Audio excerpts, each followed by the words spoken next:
लंबे बालों वाली बहू।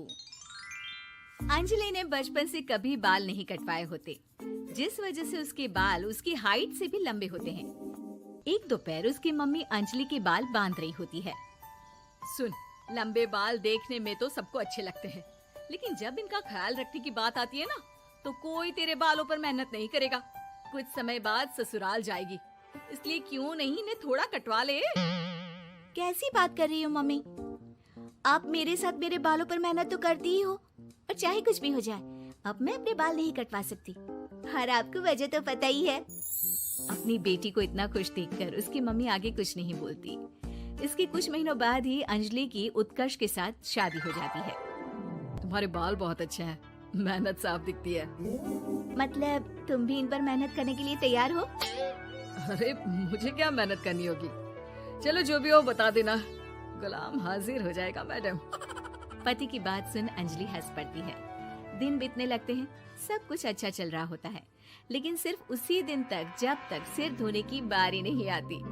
और वो दिन आते ही अंजलि उत्कर्ष के पास जाती है। सुनिए ना, मैं अकेले हेयर वॉश नहीं कर सकती, प्लीज हेल्प कर दो। अरे यार, आज तो बहुत इम्पोर्टेंट मीटिंग है, जल्दी ऑफिस पहुंचना है, कल कर लेना, पक्का मदद कर दूंगा। सॉरी यार। उत्कर्ष वहाँ से चला जाता है, जिसके बाद अंजलि शैम्पू की बोतल लिए सास के पास जाकर उनसे मदद मांगती है। जहाँ अंजलि की बात सुन सास जोर जोर से हंसने लगती है। बावली हो गई है क्या?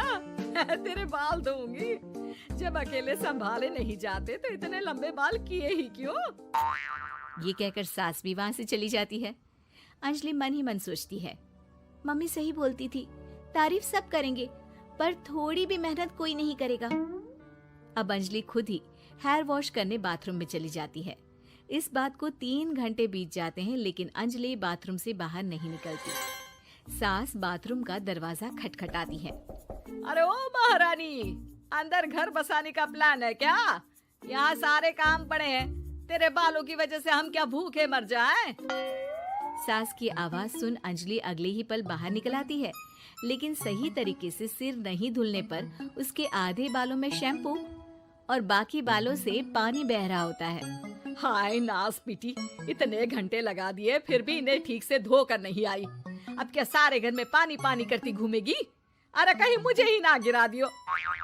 आज तक कभी अपने आप हेयर वॉश नहीं किया, हमेशा मम्मी हेल्प कर देती थी, इसलिए टाइम लग गया।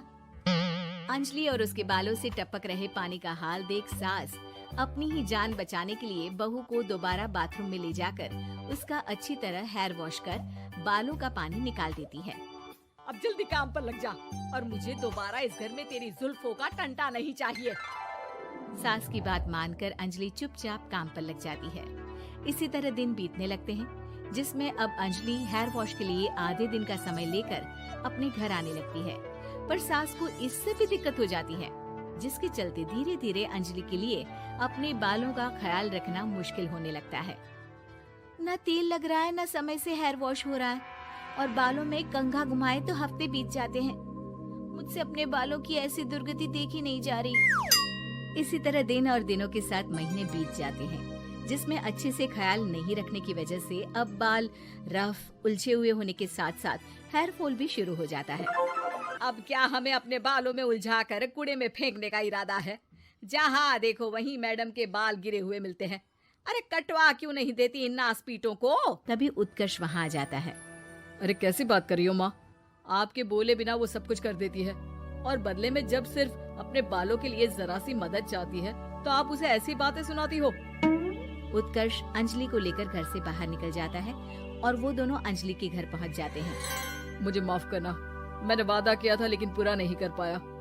अब तुम जैसा कहोगी मैं वैसा ही करूँगा। अंजलि की मम्मी उन्हें बहुत सारे घरेलू उपाय बताती हैं, जिन्हें अच्छे से समझकर दोनों घर वापस आते हैं और अब मिलकर अंजलि के बालों को ठीक करने के मिशन पर लग जाते हैं। अरे पत्नी की सेवा में तो ऐसे लगा है जैसे इसके बालों में से खजाना निकल आएगा। इसी तरह कुछ महीने बीत जाते हैं और धीरे धीरे अंजलि के बाल पहले जैसे हो जाते हैं। आधा सफर तो कंप्लीट हुआ, अब आधा बचा है। हाँ, कौन सा आधा? मैं समझी नहीं। मम्मी। अब अपनी मम्मी को बहू की कीमत समझाने के लिए पहले उत्कर्ष उनकी सब सहेलियों को घर बुला लेता है। और फिर अंजलि को उनके सामने लेकर जाता है, जिसे देख वहाँ बैठी सास की सभी सहेलियों का मुंह खुला का खुला रह जाता है। अरे वाह, तेरी बहू के बाल कितने सुंदर हैं।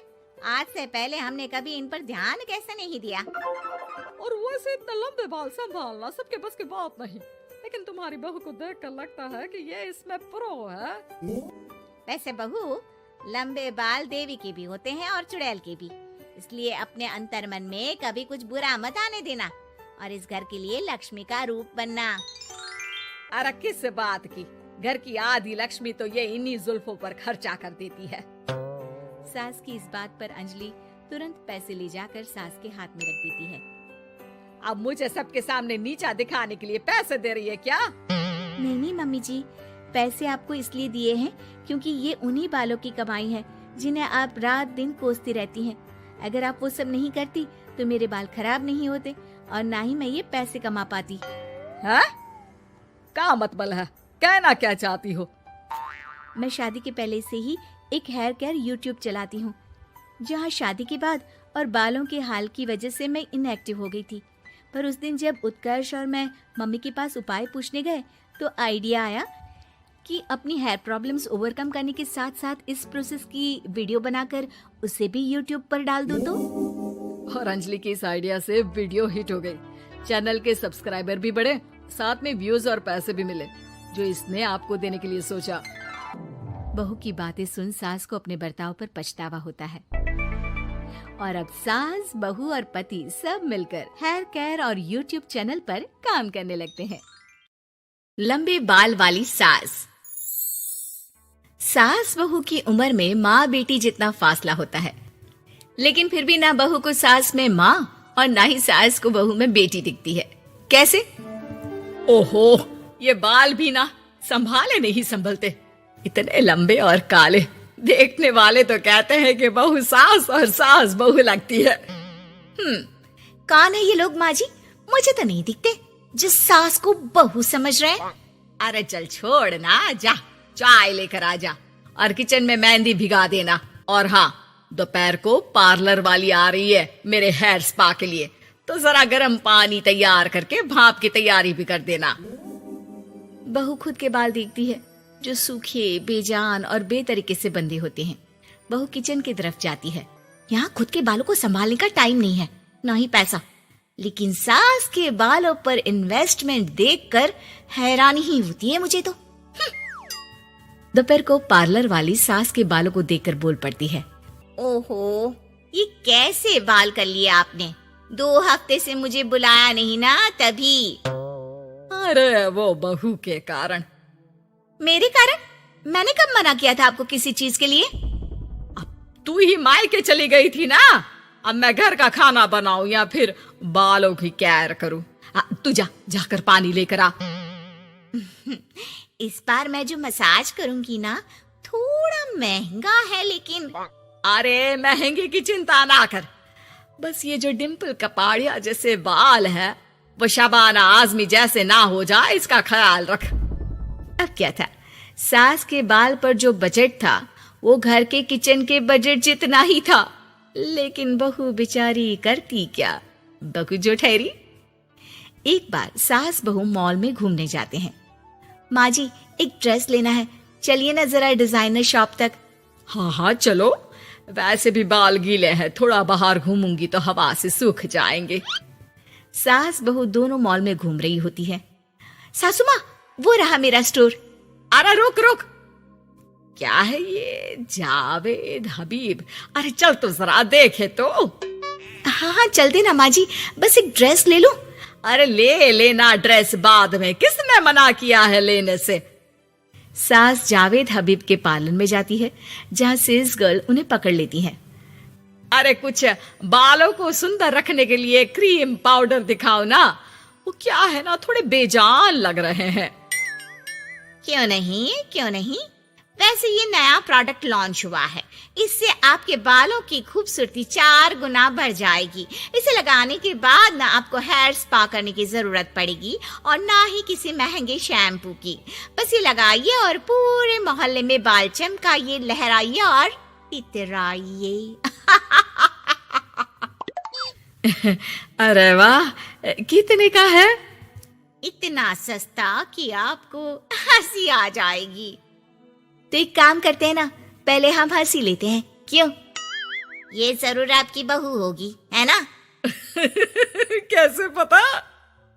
अरे भला कौन सी बहू चाहेगी कि सास के बाल सुंदर दिखे? मुझे नहीं लगता कि आप ये प्रोडक्ट ले पाएंगी। एक काम करिए, फिर कभी आइएगा। अरे ओए, पैक कर दे इसे। और सुन, 2 पैकेट पैक करना, और आज के बाद किसी सास बहू के बीच लड़ाई लगाने की कोशिश ना करना। सेल्स गर्ल मुस्कुराकर साथ खड़ी दोस्तों को देखती है और सामान पैक कर देती है। उन लोगों के जाने के बाद देखा मैंने कैसे खेल खेला? बहू मानती तो मुसीबत, और ना मानती तो भी मुसीबत। वहीं सामान लेकर सास भी खुश बाहर निकलकर बहू से कहती है, अरे वाह बहू, अब देखना मेरे बाल ना और ज्यादा सुंदर हो जाएंगे। अब तो लोग मुझे देखकर जलने लगेंगे। वैसे जलन से याद आया, तुझे भी तो ड्रेस लेनी थी ना, चल ले लेते हैं। रहने दीजिए, पैसे किसके पास है जो ड्रेस ले लूं? आप तो अपने बाल लहरा लहरा कर इतराइए। मैं कोई पुरानी ड्रेस ही पहन लूंगी। चलो वो भी ठीक है बहू। देख, हमेशा ना फालतू खर्चे से बचना चाहिए। मैं बिल्कुल फेवर में नहीं थी तेरी नई ड्रेस के लिए, फिर भी तुझे मना नहीं कर पा रही थी। बहू के तो मन में आता है कि सास की इस बात के बाद वो उन्हें इतना अच्छा करारा जवाब दे, लेकिन चुप हो जाती है। सास का बालों को लहराना और इतराना यूं ही चल रहा था। एक दिन, माँ जी, न जाने क्यों चक्कर आ रहा है, लगता नहीं कि मैं काम कर पाऊंगी। मैं अपने कमरे में आराम करने जा रही हूँ। थोड़ी देर बाद पति भी आ जाता है। माँ, शिखा को कहीं देखा क्या? आज बहुत दिनों बाद घर की रसोई से इतनी अच्छी खुशबू आ रही है। मन तो कर रहा है कि बिना चेंज किए ही खाना खाने बैठ जाऊं। अरे बेटा, खाना आज मैंने बनाया है तो घर तो महकेगा ही। तेरी बीबी बीमार बैठी है। पति हैरान होकर पत्नी के कमरे में जाता है, जहां वो आराम से तानपुरा का शो देख रही थी। अरे माँ ने तो बताया कि तुम ठीक नहीं हो, पेट में दर्द है। अरे नहीं, वो ना मेरा फेवरेट म्यूजिक शो आने वाला था। अब माँ की तो आदत पता है ना, ये बना दो, वो बना दो, ये दे दो, वो दे दो, तो बस मैंने बहाना बना लिया। पति बीवी की बात पर मुस्कुराता है और वहां से चला जाता है। दरअसल शिखा को म्यूजिक का बड़ा शौक था और उसके पसंदीदा संगीतकार उसके शहर में थे और संगीत की क्लास लेने वाले थे। अरे देखो देखो, ये धनवानी महाराज हमारे शहर में है, और तो और ये यहाँ सबको संगीत सिखाने के लिए आए हैं। मैं भी इनकी क्लास ज्वाइन करूंगी, कल जाकर पता करती हूँ। सास और पति भी शिखा की बात पर खुश हो जाते हैं, लेकिन अगले रोज जब शिखा वहां से वापस आती है तो उसका मुंह उतरा होता है। अरे क्या हो गया? तेरी शक्ल देखकर क्या उन लोगों ने तुझे लेने से मना कर दिया? पहली बार बहू सास के ताने का कोई जवाब नहीं देती और चुपचाप जाकर कमरे में बैठ जाती है, जहां पति कहता है, अरे क्या हो गया मेरी अनारकली, क्यों मुंह लटका रखा है? अरे कुछ नहीं, बस ऐसे ही। सास कमरे के बाहर जाकर खड़ी हो जाती है। अरे मुझे तो बताओ, क्या हो गया? शिखा रोने लगती है और रोते रोते बताती है कि वो लोग 1 लाख रुपए में कोर्स करा रहे, मैं इतने पैसे कहाँ से लाऊं? पति भी चुप हो जाता है, क्योंकि वो जानता है कि इतने पैसे का तो वो भी इंतजाम नहीं कर पाएगा। देखिए ना कैसे अपनी कला को बेच रहे हैं, लेकिन गलत भी क्या है, नामी गिरामी है। अरे कोई बात नहीं शिखा, मैं कोशिश करता हूँ किसी से उधार लेने की। जब कोर्स करके तुम खुद की क्लास खोलना, उससे जो पैसे आएंगे उससे फीस भर देना। पति कई लोगों से बात करता है, लेकिन उसे कहीं से पैसे नहीं मिलते। शाम को मुंह लटकाकर पति घर आता है। मैंने काफी कोशिश की, लेकिन कहीं इंतजाम नहीं हुआ। अरे कोई बात नहीं, मैं भी ना क्या करूंगी म्यूजिक सीखकर। वैसे भी कल आखिरी दिन है पैसे जमा करने के लिए, अब इतनी जल्दी कहाँ से आने वाला है पैसा। लेकिन अगले दिन, बहू ये ले पैसे, जाकर अपना नाम लिखवा दे संगीत की क्लास के लिए। बहू इतना सारा पैसा देखकर दंग रह जाती है। अरे माँ जी, आप कहाँ गई थी अभी, और ये इतने सारे पैसे कहाँ से आए? सास मुस्कुराकर पीछे मुड़ती है और बहू को अपने सर के बाल दिखाती है जो अब छोटे छोटे होते हैं। मैंने ना अपने बाल उस विदेशी कंपनी को बेच दिए जो बाल के बदले में पैसे देती है। अब मेरे बाल थे ही इतने सुंदर के 1 लाख मिल गए, वरना तेरे बालों का तो कोई 500 भी ना दे। बहू को सास की बात से रोना आ जाता है। वो सास के गले लग जाती है। लेकिन कोई मुझे करोड़ों भी दे ना, तो भी मैं इतनी अच्छी सास ना दूं।